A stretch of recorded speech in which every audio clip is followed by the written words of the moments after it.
मेरे पागलो, तुम जिंदगी किसी को रिझाने के लिए मत जियो, दुनिया को अपना बनाने के लिए मत जियो। ये दुनिया भूलती बहुत जल्दी है। जिन्हें तुम याद करवाना चाहते हो ये भगत सिंह को भूल गए, तुम किस खेत की मूली हो।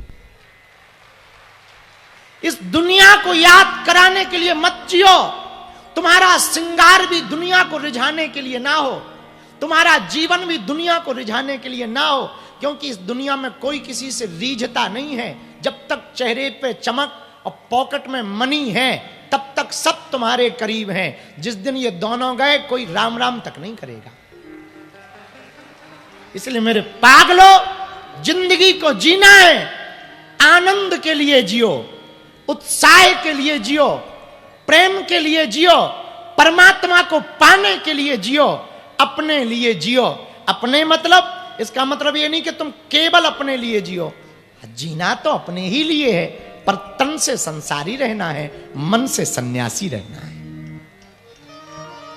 इन 7 दिनों में हम आपको कोशिश करेंगे कि थोड़ी सी कोई किरण आपके जीवन में प्रकट हो सके। इन 7 दिनों में हम कोशिश करेंगे कि तुम न नास्तिक रहो न तुम आस्तिक रहो। शायद ये कोई दुनिया का धर्मगुरु तुमसे नहीं कहेगा। हम तुमको आस्तिक भी नहीं बनाना चाहते, हम तुमको नास्तिक भी नहीं बनाना चाहते। हमारा सपना है तुम वास्तविक हो जाओ।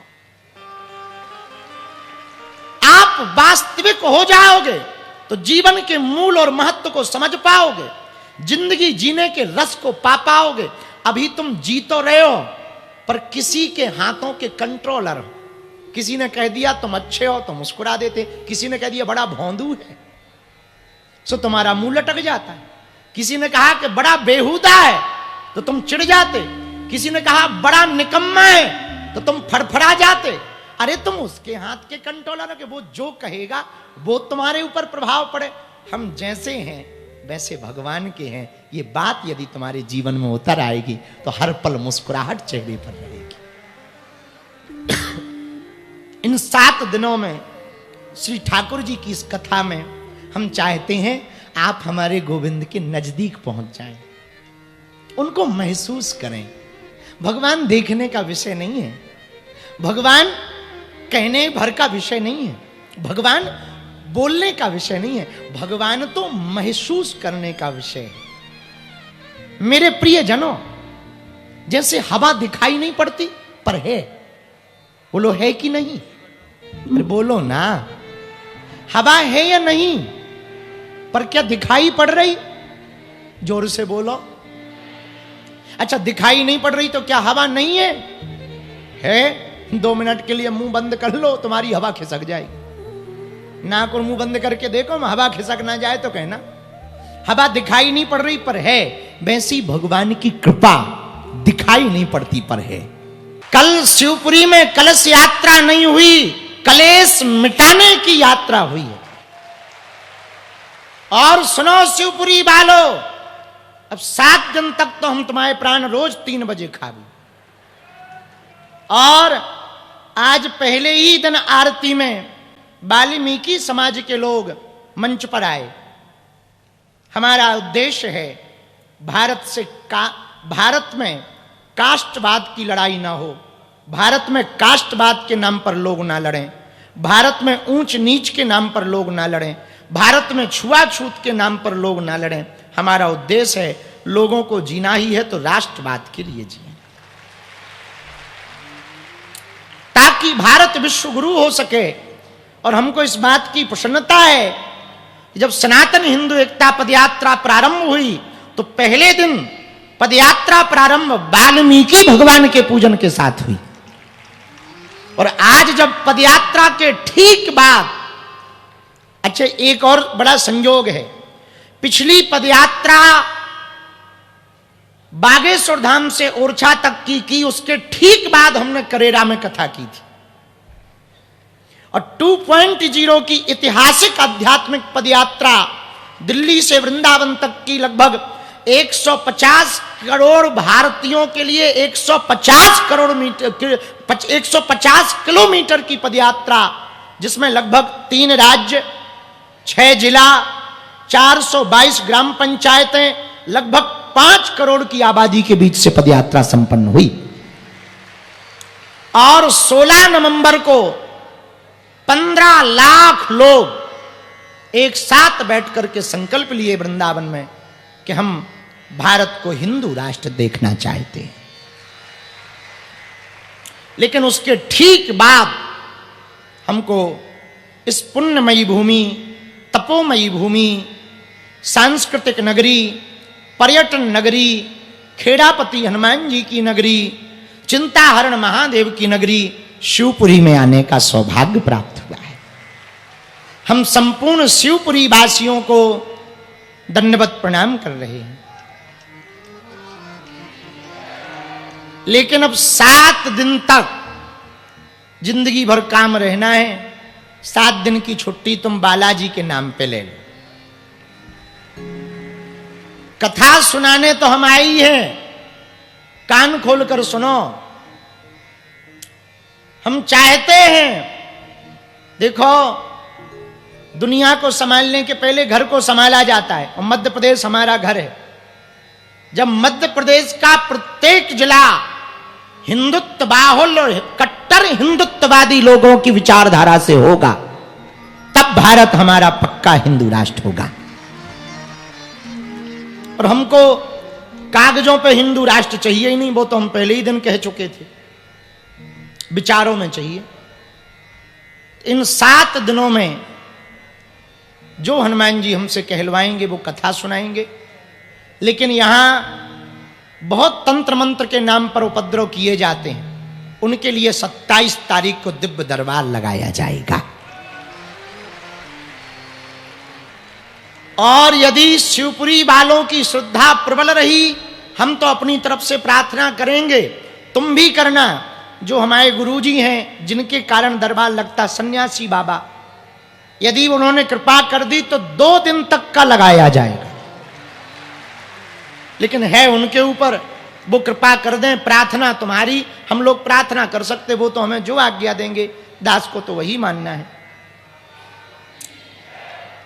तो इन 7 दिनों में खूब उत्साह और आनंद के साथ हम सब भगवत चर्चा गाएंगे। श्रीमद् भागवत की कथा भक्ति की कथा है। श्रीमद् भागवत की कथा भाव की कथा है। श्रीमद् भागवत की कथा भक्तों की कथा है। श्रीमद् भागवत की कथा भगवान की कथा है। कोई साधारण ग्रंथ नहीं है।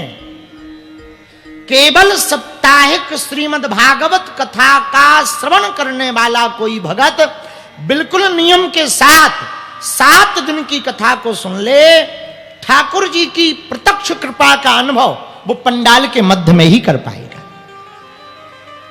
हाँ, बाद की नहीं। देखो, हमारा एक सिद्धांत रहता है, हम इस बात के बिल्कुल भी पक्ष में नहीं है कि मरने के बाद स्वर्ग मिलेगा। मिलेगा नहीं मिलेगा भगवान जाने। जितने मरे सबके कार्डों में स्वर्गवासी लिखा गया। हमारे बगल में एक मडरी कतली मरा था, उनके भी लड़कों ने स्वर्गवासी लिखा। उस दिन से हमें स्वर्ग से भरोसे ही उठ रहे हैं हम कि जब जे स्वर्ग जा सकते हैं तो अपन क्या करेंगे उधर। ऐसे लोग जा रहे थे, हो गया कल्याण।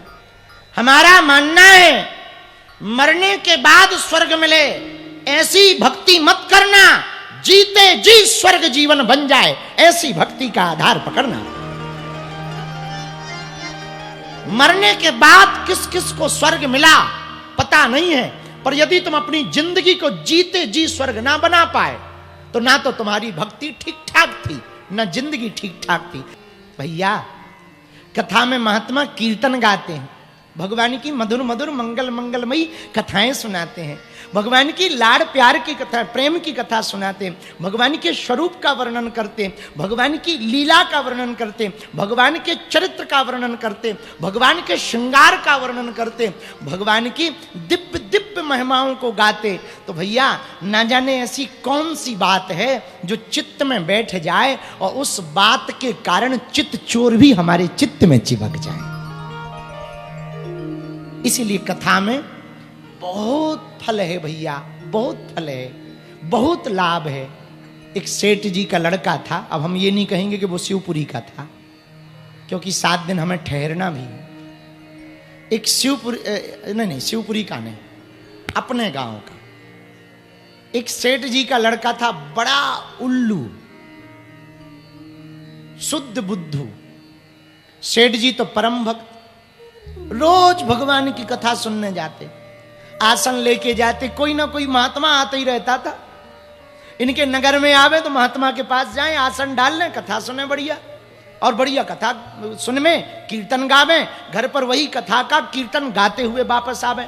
और लड़का जैसे ही बाप को देखे सोई कमेंट कर दे, है बाबाओं के चक्कर में पगला। सेठ जी बड़े परेशान। एक बार एक महात्मा बड़े पहुंचे हुए आए, नाम बहुत था उनका। तो सेठ जी ने चरण पकड़ के कहा, महाराज हमको और तो कोई कष्ट नहीं, एक पीड़ा है। क्या? हमारा जो बेटा है ना वो नास्तिक है, आप कोई कृपा करो। तो महात्मा बोले, भैया एक काम करना, कल ना तुम अपने बेटा को ले आना। अरे बोले महाराज ले आना, उसको कथा की बात कहो तो गाली बकता है, लाना तो दूर की बात। बोले एक काम करो, कैसे भी करके एक बार ले आओ। बोले ठीक है। घर वालों से लड़कर, बेटा से लड़कर, जबरदस्ती हाथ पकड़कर दूसरे दिन सेठ जी ले आए कथा में। जैसे ही लाए तो वो बोला, हम कथा बथा नहीं सुनेंगे, चाहे जो हो जाए। बाप ने कहा ठीक है मत सुनो। तो महात्मा जी ने बुलाया, इधर आओ। हाँ क्या नाम है? उसने अपना नाम बताया। बोले ये नाम है, बोलो। सेठ जी बोले तुम लड़ रहा भैया, अच्छा एक बार तुम ना सीताराम बोल दी। सेठ जी का लड़का बोला, हम नहीं बोले, क्या फायदा, काहे को बोले? तो महात्मा ने कहा, हर काम फायदे के लिए थोड़ी किया जाता, एक काम कर सीताराम बोल ना भैया, क्या बिगड़ जाएगा। तो उसने बड़े चिल्ला करके कहा, हम सीताराम बीताराम नहीं बोलते। महात्मा जी बोले बस बन गया काम। बोले सेठ जी बोले क्या काम बन गया? बोले इसने धोखे में ही सही एक बार सीताराम कह दिया, बस हो गया, ले जाओ, इसका कल्याण है। तो सेठ जी बोले महाराज इसका क्या कल्याण है? तो जब वो जाने लगे तब महात्मा ने उस बालक को बुला के कहा, सुनो तुमने एक बार धोखे से सीताराम कहा, पर कोई बात नहीं, कहा तो सुनो, इस सीताराम एक बार बोलने का कोई फल कहे कि फल क्या चाहिए, तो तुम कहना तुम ही अपने हिसाब से दे दो, ये ध्यान रखना। और सिर पे हाथ रख दिया। और लड़का को लगा बेफिजूली की बातें हैं, पागलपंती की बातें हैं, ये सब बाबा हैं, ये सब उल्लू बनाने के लक्षण। चला गया। कुछ दिनों बाद वो मर गया, लेकिन महात्मा का आशीर्वाद तो, चेतना तो थी उसे, ध्यान तो था। वो मरा तो यमराज के सामने पहुंचा। यमराज ने कहा जरा इसका बही खाता निकालो। तो दूतों ने बताया, बोले बही खाता तो बहुत खराब है। बोले क्या खराब है? बोले कुछ है ही नहीं ठीक ठाक। जिंदगी में एक बार इसने सीताराम कहा, वो भी धोखे से। तो यमदूत ने कहा, हां भाई वैसे तो पक्का है तुम्हें नरक मिल रहा है, पर एक बार तुमने सीताराम कहा, बताओ उसका क्या फल चाहते हो? उसे वो महात्मा की बात याद आ गई। बोले जो फल होता हो सो दे दो। अब पूरे बही खाता पलटा मारे, एक बार सीताराम का फल क्या होता है ये नहीं लिखा था। तो यमदूत बोले, यमराज बोले ये तो बड़ा लफड़ा हो गया। बोले चलो। बोले कहां? बोले ब्रह्मा जी के पास चलो, उनसे पूछते हैं। तो लड़का को लिया, पालकी पे बैठाया, 4 दूत लगे यमलोक के, और वो ब्रह्मा जी के पास गए। तो ब्रह्मा जी ने देखा कोई पालकी में आ रहा, लगता कोई बहुत बड़ा वैष्णव है, बहुत बड़ा भक्त है। तो ब्रह्मा जी नीचे उतर के आए। बोले भैया ये कौन भगत जी है? यमराज बोले कोई भगत नहीं है, नंबर 1 का पापी है। तो ब्रह्मा जी बोले जब नंबर 1 का पापी है तो हमारे लोक में क्या कर रहा? अरे बोले लफड़ा हो गया, इसने धोखे से एक बार सीताराम कह दिया, अब ये कह रहा है एक बार सीताराम कहने का जो फल होता हो वो दो। ब्रह्मा जी बोले एक बार सीताराम का फल तो हमें भी पता नहीं है। तो बोले अब क्या करें? यमराज बोले केस फंसा हुआ है, जब तक निपटारा नहीं होगा तब तक इसको कहीं भेज भी नहीं सकते। अदालती कार्रवाई का नियम है, जब तक मुकदमा का फैसला ना आ जाए तब तक मुलजिम नहीं माना जाता है। बोले क्या किया जाए? ब्रह्मा जी बोले शंकर जी को पता होगा। यमराज बोले चलो शिवलोक। फिर पालकी उठाई। अब ब्रह्मा जी आगे आगे, यमराज आगे आगे, ये पालकी में बढ़िया बैठा हो। यमदूतों से कहे और तेज चला, और तेज चला। आप शंकर जी के लोक में पहुंचे। महादेव भगवान त्रिभुवनपति त्रिभुवनाधिपति भूत भावन भोले बाबा विराजमान। भोले बाबा ने देखा, आहा, आगे आगे ब्रह्मा जी, यमराज जी, चार चार दूत लगे काले काले। पालकी में कोई लगता है कोई परम वैष्णव आ रहा है।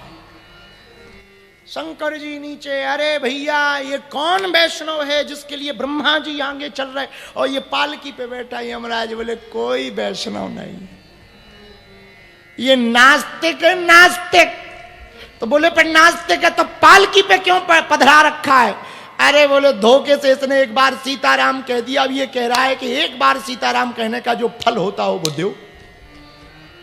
अब आप शंकर जी हो, आप बताओ। ब्रह्मा जी बोले हाँ यही तो मामला हमारे यहाँ फंस गया था, तो हम आपके यहाँ भाई डिस्ट्रिक्ट कोर्ट हाई कोर्ट में केस लेके आती, तो हम आपके पास लेके आए, आप निर्णय बताओ। शंकर जी बोले और तो हमें सब पता है, एक बार सीताराम कहने का फल क्या होता है ये तो हमें भी पता है। अब कहा बड़ा लफड़ा है। यमदूत बोले अब नहीं हम इसको उठाएंगे। अरे यमराज बोले कैसे नहीं उठाओगे, केस निपटा नहीं है, अब किया क्या जाए। शंकर जी बोले ये जिनका नाम है उन्हीं के लोग चलो, जिनका नाम है वही बता सकते हैं कि क्या रेट है, क्या क्या इसका फल है। फिर से यमदूतों ने उठाया। अब शंकर जी और ब्रह्मा जी आगे आगे, यमराज शंकर जी ब्रह्मा, ये पालकी। भगवान श्री हरि के धाम पहुंचा। भगवान श्री हरि ने देखा ब्रह्मा जी आ रहे, विष्णु शंकर जी आ रहे, यमराज भी आ रहा। लग रहा है कोई बहुत बड़ा परम वैष्णव नहीं महाभगत आया। तो विष्णु भगवान ने शंकर जी के लिए खड़े भय, गले लगाया, ब्रह्मा जी से मिले, यमराज से मिले और सोचा ये भैया पालकी में जो बैठा ना इसको भी निकालो, जिसके लिए ये दो दो बड़े बड़े देवता चल रहे हो, जरा इससे भी तो मिल लें। यमराज बोले इनसे मत मिलो। बोले क्यों? बोले पता ही नहीं है कि ये है क्या, ये देवता है, महावैष्णव है कि वैष्णव है, एक नंबर का नास्तिक है। इसने सिर्फ जिंदगी में एक बार सीताराम कह दिया। अब ये कह रहा है कि एक बार सीताराम कहने का जो फल होता हो वो दो। तो भगवान श्री हरि बोले दो। तो यमराज बोले ये बताओ कि उसका फल क्या है। वो ब्रह्मा जी को पता भी नहीं था, शंकर जी को भी नहीं था, तब तो हम लोग आपके पास आए। तो भगवान बोले उसका तो हमें भी पता नहीं। अब लफड़ा फंस गया। बोले अब किया क्या जाए। यमराज बोले लगता है इसको पृथ्वी वापस भेजना पड़ेगा।